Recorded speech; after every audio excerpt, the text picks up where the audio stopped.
ಕಾರ್ಯಾರ್ಥವಾಗಿ ಆ ದುರ್ಯೋಧನ ಬಳಿಗೆ ಹೋಗುತ್ತಿರುವಾಗ ಭಕ್ತಿ ಎಂಬ ಪಾಶವು ಅಡ್ಡಲಾಗಿ ಬಂದು ಇಲ್ಲಿವರೆಗೆ ಸೆರೆಗೊಂಡಿತು.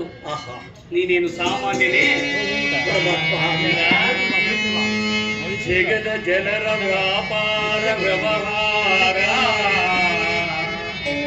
ಅವರವರ ನಿಯಮ ನಿಷ್ಠಾನುಸಾರ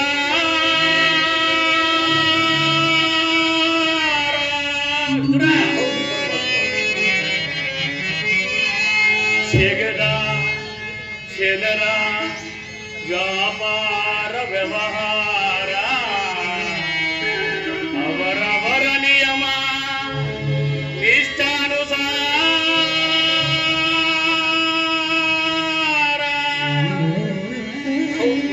ವಿದುರ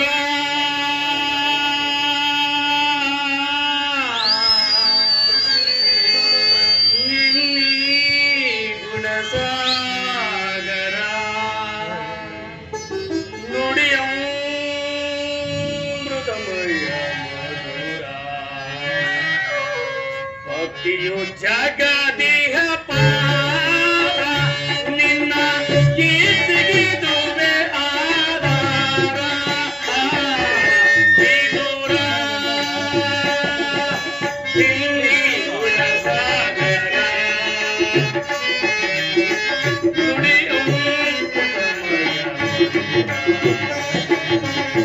ಭಕ್ತಿಯು ಜಗದಿಹ ಪಾರ ನಿನ್ನ ಕೀರ್ತಿಗಿದುವೆ ಆಧಾರ ವಿದುರ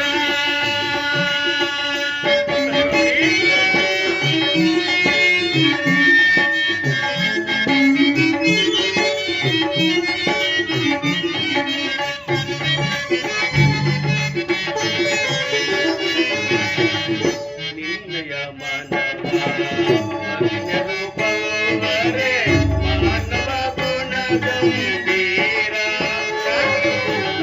ನಿನ್ನಯ ಮನವ ಬಲ್ಲರೆ ಮಾನವ ಗುಣಗಂಭೀರ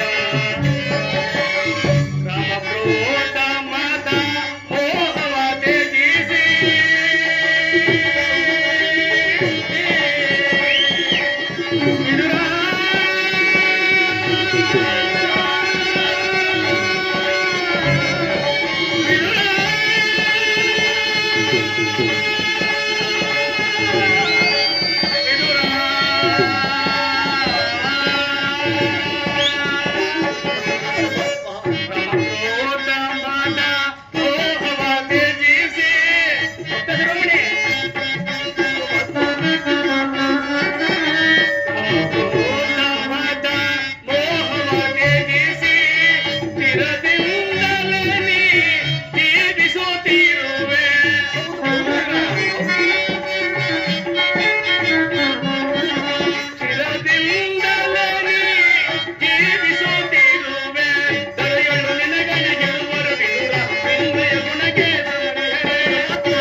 ನಿನ್ನಯ ಗುಣಕ್ಕೆ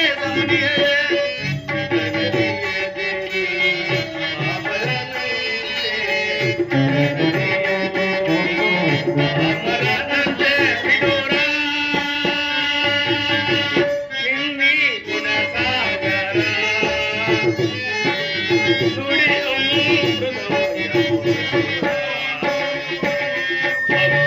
ಜಗದಿಹ ಪಾರ ನಿನ್ನ ಕೀರ್ತಿಗಿದುವೆ ಆಧಾರ ವಿದುರ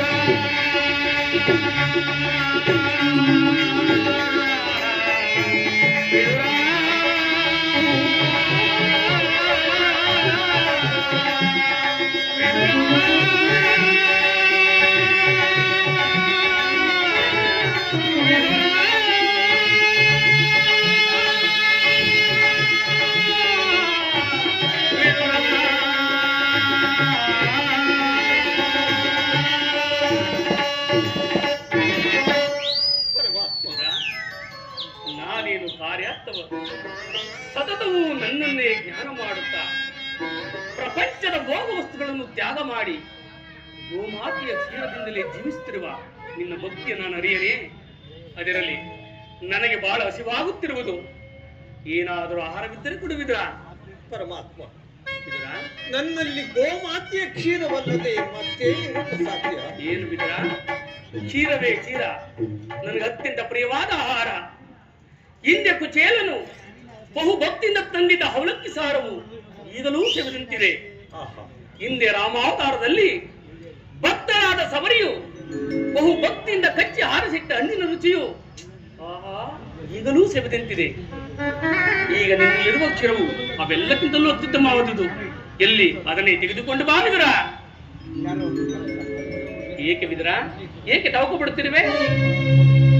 ಪರಮಾತ್ಮ, ಏನೆಂದು ಹೇಳಲಿ ಪರಮಾತ್ಮ? ಇದ್ದ ಕ್ಷೀರವನ್ನು ತಮ್ಮ ನೈವೇದ್ಯಕ್ಕರ್ಪಿಸಿ ನಾನೇ ಪಾನ ಮಾಡಿಬಿಟ್ಟೆನಲ್ಲ.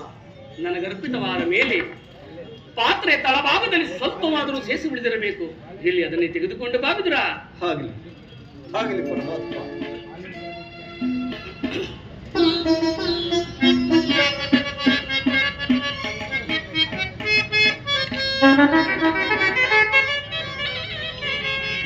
ಪರಮಾತ್ಮ, ನೋಡಿ ಬಿದುರ, ಪಾತ್ರೆ ತಳಭಾಗದಲ್ಲಿ ಕ್ಷೀರವೆಂದರು ಇಲ್ಲವೆಂದು ಸುಳ್ಳು ಹೇಳುತ್ತಿವೆಯಲ್ಲ, ಎಂತ ಸುಳ್ಳುಗಾರನೆಯ? ಪರಮಾತ್ಮ, ಇದರಿಂದ ನಿಮ್ಮ ತುದಿ ನಾಲಿಗೆಯೂ ಸಹ ನೆನೆಯುವಂತಿಲ್ಲವಲ್ಲ ದೇವ? ಏಕೆ ನೆನೆಯುವುದಿದ್ರ? ನೋಡುತ್ತಿರು.